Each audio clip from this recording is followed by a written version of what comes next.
And joining me now is Mann. She's an economics professor at Brandeis University's International Business School. She's also a former economist for the Fed's Board of Governors. Catherine, thank you so much for joining us. We just heard what BERNANKE had to say. We heard what Jamie Dimon had to say. But you think both of them are too optimistic about the economy, don't you? Well, you know, before I saw what Jamie Dimon had to say, I thought that Bernanke was being too optimistic. But comparing the two of them, what clearly we have here is the growing difference in views of the U.S. and global economy between the private sector, the financial sector, not the private sector and the public sector, but that financial sector and Main Street. That gap always is seen around the time of a recovery, but this time the asset markets are way out of line. And Jamie Dimon talking about a poised for a rapid recovery. I just don't see that in the cards. I really don't.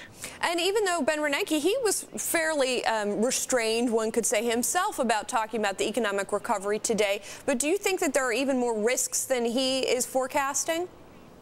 Yes, I do think that there's some very serious risks still in the real side of the economy. In particular, the ISM index, the Industry Supply Managers Index for non-manufacturing sector. Of course, that represents about 80% of economic activity and for employment.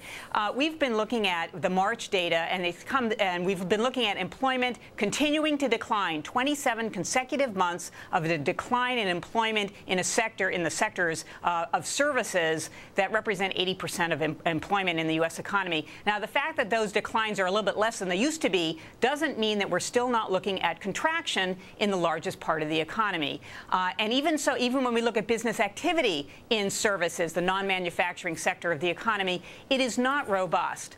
Finally, I think if we look at manufacturing and we look at equipment and software spending, the investment component of the economy, that is not strong. It's running at 5% rates of growth in the first quarter, and that's just not strong enough to support a recovery in the U.S. economy. Catherine, what about when you look at things like Intel's earnings report, for example, which did seem to show some strength in terms of saying the consumer spending was strong for PCs, numbers like that, numbers like the retail report that we got out this morning that was better than expected. So how do you balance that against some of the risks you're talking about? Well, there are two ways to think about the consumer spending report. The first is the seasonality story that we're all familiar with by this time.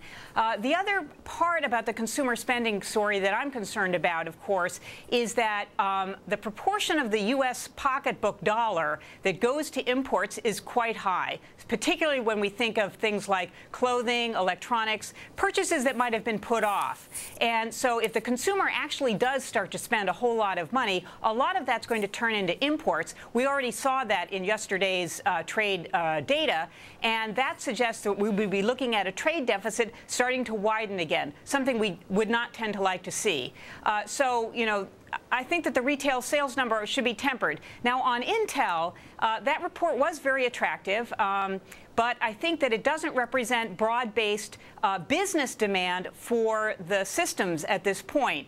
Forecasts, for example, by small business, which is an important component of purchases of this type of equipment, their expectations for capital spending, in fact, continue to deteriorate based on the NFIB report released yesterday. So, Catherine, given all of this, I take it you think that the Fed keeping extended period in there and being very cautious about raising rates again is a good idea?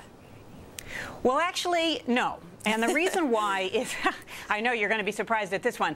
The reason why I think it's not a good idea to continue to keep rates at this very low level, two reasons. The first one, of course, is that while their rate is still below the 25 basis points that you get on excess reserves, it encourages banks to sit their extra money at the Federal Reserve rather than lending it out. And of course, we know that consumer credit, C&I lending, continues to contract. And some of that is because businesses cannot get loans, again, based on the NFIB report.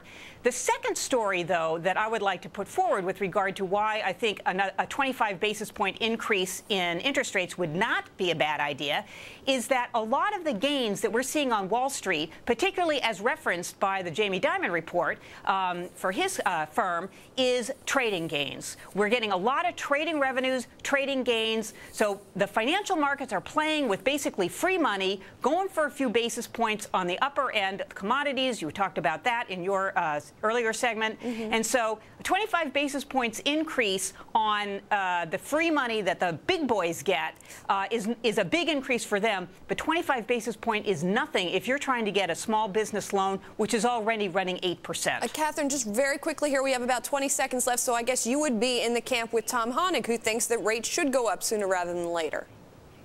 I think that rates should go up by 25 basis points so as to encourage banks to lend as opposed to keep their excess reserves on the balance sheet of the Fed. And more importantly, I'd like to cut a little bit of the froth out of what I see as an overpriced asset market.